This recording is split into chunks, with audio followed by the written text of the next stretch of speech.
Graças a Deus, queridos, estamos aqui mais uma vez. Sou o pastor Rodrigo da Sara Nossa Terra e hoje vou estar fazendo a entrevista com um convidado especial, veio lá do Rio de Janeiro, pastor José Nilton da Assembleia de Deus de Itaboraí, cidade metropolitana do Rio de Janeiro. Pastor José Nilton, boa tarde, seja bem-vindo ao programa Alternativa Gospel. Boa tarde, Rodrigo, e a você que nos assiste também, que a paz de Cristo esteja conosco nesse momento. Muito bem, pastor, hoje pastor José Nilton, mas nem sempre foi pastor, né? O senhor nasceu num lar evangélico, como é que foi? Como que o nascimento do senhor novo em Deus foi desde a infância ou quando aconteceu? Não, na verdade eu nasci na Bahia, né? Muito embora não pareça, mas a cabeça condena. E nós, na época que estávamos na Bahia, ainda criança, meus pais, eles não eram evangélicos. Chegamos aqui no Rio de Janeiro em 73 e naquela ocasião então fomos evangelizados e ainda criança me converti a Cristo. Experiência desde criança, mas no início não. No início nós não éramos evangélicos. Na sua casa, quem foi a primeira pessoa a aceitar Jesus como Senhor e Salvador? A minha mãe. Minha mãe, ela teve uma experiência não muito boa em que diz respeito à vida secular. E por uma ocasião, por necessidade, ela foi morar no centro espírita. Deixar bem claro, nada contra, mas como se fez a pergunta, e por necessidade fomos orientados, fomos ajudados por uma pessoa que tinha essa vocação religiosa, e por necessidade então ela se tornou uma pessoa que praticava a religião da Umbanda. E então, consequentemente, eu como criança... Ia junto, participávamos, então nós conseguimos, por necessidade, praticarmos a Umbanda. Então nem sempre foi evangélico. No início, nós éramos da Umbanda e posteriormente fomos evangelizados, minha mãe se converteu e meses depois, então chegou a minha vez. Foi o senhor, seu pai, seus... Você tem irmãos? Quantos irmãos o senhor tem? Sim, no total somos 5 irmãos. Ah, é da Bahia mesmo. Fazer bastante filho assim tem que ser da Bahia. Crescer e multiplicar. É verdade, está obedecendo a palavra de Deus. E dos 5 irmãos, foi a mãe, foi o senhor e o restante da família, como foi acontecendo? Não, no início minha mãe se converteu, meu pai não queria saber nada de evangelho, né? E posteriormente, bastante tempo depois, não posso precisar quantos anos, ele veio se converter. Os meus irmãos, eu não posso dizer que se converteram, porque na época ainda eram crianças. Depois, na idade adulta, eles passaram a conhecer a Cristo. Infelizmente, alguns se desviaram. E hoje eu tenho 3 irmãos comigo que continuam firmes no Evangelho. E o seu pai, posteriormente, ele aceitou a Jesus e permaneceu firme em Deus. Aceitou a Cristo, se batizou, era uma pessoa viciada em bebidas, mas graças a Deus foi liberto da bebida e já faleceu, né? No entanto, ele sempre firme com Jesus, né? Foi salvo, podemos assim afirmar com certeza que ele foi salvo, recolhido pelo Senhor, a eternidade salvo. Graças a Deus. E quando que o senhor começou a sentir o chamado de Deus para o serviço pastoral? Depois, quando me batizei, eu sempre tive uma experiência de liderança na igreja. Algo nato na minha vida. Dirigi departamento de crianças, depois comecei a dar aula de escola dominical. Aonde eu passei, sempre tinha uma liderança evangélica. Isso é algo nato. E depois eu comecei a me identificar, né, pela palavra, pelo chamado. Não que eu quisesse. Na verdade, eu tinha uma aversão ao ministério. Que coisa. E como é que Deus foi mudando isso no seu coração? Eu fugia porque eu desde já eu via, primeiro, a responsabilidade, que era muito grande, que é muito grande, de você pastorear uma igreja. E, infelizmente, também, o outro lado da moeda, você via e ouvia algumas coisas que não eram, na minha maneira de conceber, adequadas para uma pessoa que se dizia líder, um pastor. Mas eu me recordo que um dia uma irmã, não sei se você acredita, eu creio que sim, foi usada pelo Espírito Santo de Deus, e ela deixou bem claro, dizendo o seguinte: você vai ser um pastor. Olha aí. Aí eu disse... Você era jovem, adolescente? Devia ter a faixa de 18 anos, por aí. Eu disse, irmã, a irmã está enganada. Deve ser para outra essa palavra. Nada a ver com o pastor, não quero ser obreiro, coisa nenhuma. Ela disse, não, mas eu vejo você à frente de um grande rebanho. Olha que benção. Aí aquilo foi marcando a minha vida, mas eu disse, eu não quero ser pastor. Eu disse os motivos pelos quais. Né? Ela disse, mas é porque você não quer que você será um pastor. Olha. Desde então eu tive uma convicção de Deus, de que Deus tinha um chamado específico para a minha vida, e então me preparei, mas eu acredito que foi nessa época, não posso precisar o ano, que Deus deixou bem claro no meu espírito que eu tinha uma vocação pastoral.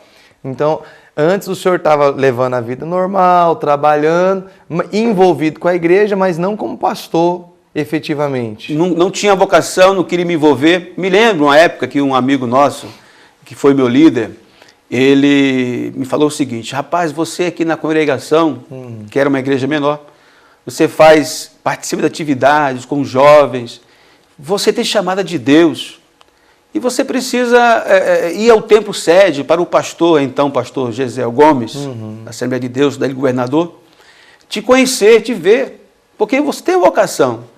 Aí, na minha ignorância, eu disse, meu irmão, quem precisa me ver é Deus.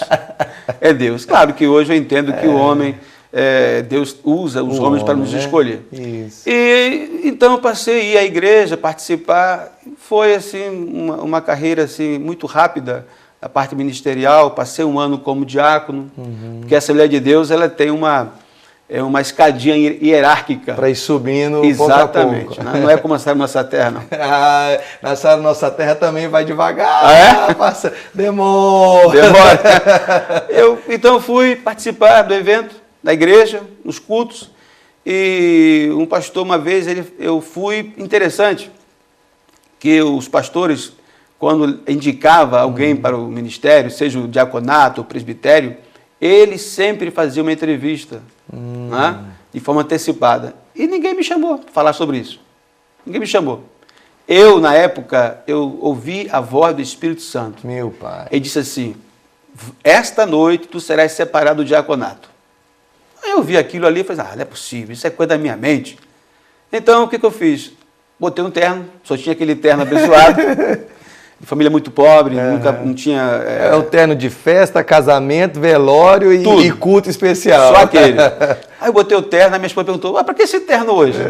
Aí eu disse, não, tranquilo. Eu não queria falar com ela, porque de repente ela poderia não dar certo. Vai que era coisa da sua cabeça. Exatamente.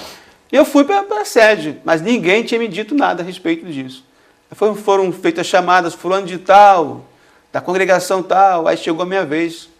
Aí da congregação Monte Sião, que lá tem os títulos das congregações bíblicos, né? E aí falou o nome pessoal e disse o meu nome, José Nilton Marques de Oliveira. Aí foi uma surpresa para a igreja. Oh, que isso? Aí eu fui à frente, ele perguntou, pastor, cadê a sua esposa? Eu disse, eu não sabia que ia ser separado, por isso eu não a trouxe. Um ano como diácono. No ano seguinte, que era normal que ficasse no mínimo 3 anos como diácono. No ano seguinte, a mesma voz. Se prepara que você vai para o presbitério. Eu disse, não é coisa da minha mente, 1 ano como diácono. Não é possível. É possível. Botei o mesmo? O mesmo terno. O mesmo terno. Aí fui. Cheguei lá. Aí, de novo mesmo, o que houve? Nada. Para a igreja. Aí eu cheguei na igreja, observando o culto lá. Aí, de novo, me chamou. Cadê a sua esposa? Eu disse, eu não sabia que esse é o presbitério. Depois disso tudo, passaram 2 anos, aí tem o evangelista, sim, e assim subindo. Mas, então, foi uma carreira, se eu posso chamar de carreira, né? Foi sendo construída paulatinamente, devagar, pouco a pouco, com a bênção de Deus, com a graça do Senhor, e sem que eu buscasse isso. Foi acontecendo, naturalmente. Normalmente. Né? E aí depois, em 2002... começou lá a congregação, mais ou menos, ou o senhor estava falando? Sim, aí eu passei esse tempo todo como evangelista, diácono até o pastorado, e eu dirigi uma igreja, uma congregação durante 3 anos, mas eu falava, Senhor, já que eu estou pastoreando congregação, havia um rodízio, né? E eu disse, Senhor, eu queria ter uma experiência como pastor presidente, né? Um pastor independente. Foi quando, então, meu querido pastor Eliseu Menezes fez uma proposta, que eu fosse para Itaboraí, que é uma cidade metropolitana, cerca de meia hora do Rio de Janeiro, e começasse um trabalho do zero. Em 2002, nós começamos esse trabalho, e ele disse-me o seguinte: você vai para Itaboraí, começa o trabalho e você vai ser emancipado. Em 3 anos eu fui emancipado. Começou com 15 pessoas lá? Começamos com uma média de 15 pessoas. E hoje tem quantas pessoas, pastor? Hoje nós temos uma média de 120 pessoas. Começou com um salãozinho alugado? Um salãozinho alugado, cerca de 40 metros quadrados. E hoje? Hoje nós temos um salão que cabe 500 pessoas, aproximadamente, e um terreno, 4 lotes, né? Dá um total de 1.200 metros quadrados, e próprio da igreja. Deus tem abençoado. Muito. E quais foram o senhor sentiu assim, os maiores desafios do início? Lá quando está pequenininho, começando, 15 pessoas. Complicado, existe muito desafio, né? O primeiro é a falta de experiência nossa como pastor presidente. Uma coisa é você ser um pastor local, um pastor auxiliar, e outra é ser um pastor presidente. Então existe aquela dificuldade de você orientar o povo, organizar o povo te aceitar como pastor presidente. Esse cara novo, começou agora, como é que vai ser a situação? Então essa foi uma das dificuldades. A outra é a dificuldade também na área financeira. Como eu disse ao irmão, depois de 3 anos eu fui emancipado, a igreja teria que manter os custos como pastor, os custos da igreja, construirmos, tudo isso muito difícil. Então as dificuldades foram grandes. Mas venceu, né, pastor? Graças a Deus. Vamos fazer o seguinte, deixa uma palavra aqui para as pessoas que estão nos assistindo, que às vezes estão passando por lutas, dificuldades, começando projetos novos, e assim como Deus tem honrado a vida do senhor, eu creio que Deus tem um propósito. Deixa uma palavra para a pessoa que está nos assistindo. Primeiro, eu queria deixar para você que nos assiste, de repente você é um líder, ou recebeu de Deus uma chamada específica, e no momento você tem que ter uma conclusão, uma certeza. Primeiro, se é esta a direção de Deus para a tua vida.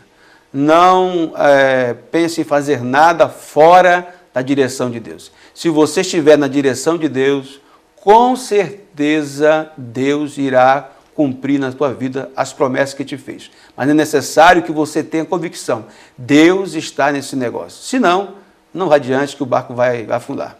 Muito bem, muito bem. Pastor, obrigado pela entrevista. Foi muito bom. Eu acredito que posteriormente, quando o senhor voltar aqui, a gente pode continuar a fazer algo novo, porque eu creio que ainda tem muitas coisas para a gente conversar. Mas, por enquanto, obrigado, Deus abençoe, viu? Fica um abraço no seu coração. Obrigado, pastor Rodrigo, foi um prazer. Que Deus continue abençoando você, o trabalho nesse canal de televisão, e que as bênçãos de Deus continuem sobre a sua vida, em nome de Jesus.